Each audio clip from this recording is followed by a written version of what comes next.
We believe we are live. Okay, all right, we didn't lose anybody, amazing. All right, so we are back in open session.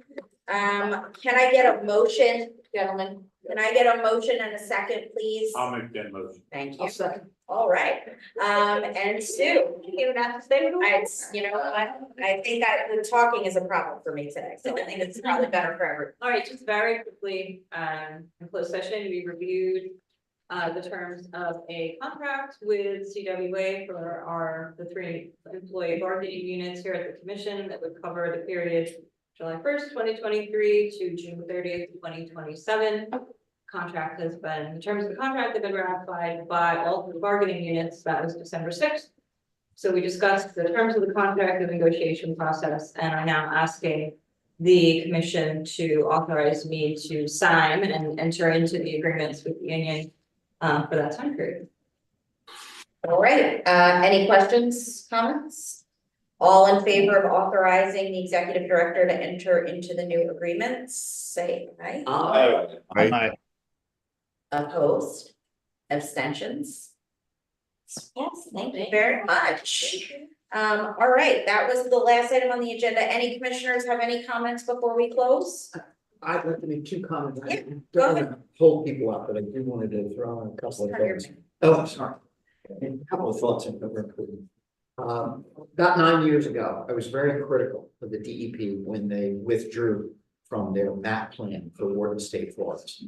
It's something that I view as really critical to protecting that forest from off-road vehicle death.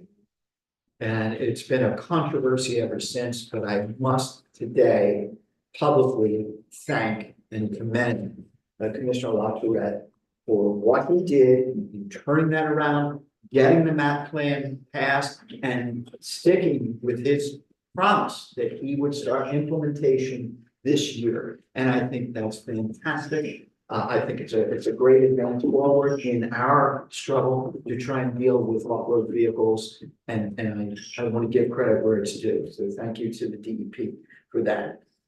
Second point I wanted to make, this is the season where everybody gets to watch once again the old film, It's a Wonderful Life. I'm sure you've all seen it, where George Bailey learns in his moment of deepest depression that everybody in his community actually loves him, and they couldn't have done without him. It was critical, right? Well, I can't imagine a better thing happening to any one of us to have that realization.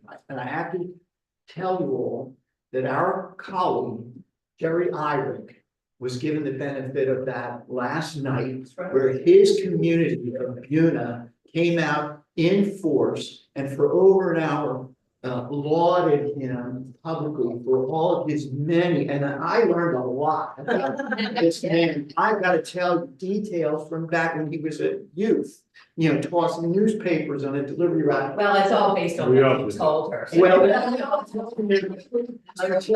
stories. he's a remarkable man with a great lifelong history of public dedication, as well as what I think was most important to your neighbors, Jerry, was the fact that through all of that and all of the work in the different careers he had to shift through, he managed to maintain the family farm, which a year or two ago was recognized for being a family-held farm for over 100 years, a special designation that not many farms in New Jersey get. And that's thanks to Jerry and his kids.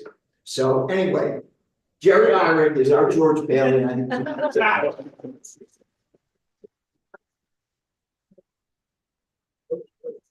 Thank you. Merry Christmas. Any other, I don't know how you follow that, any other questions or comments? Congratulations.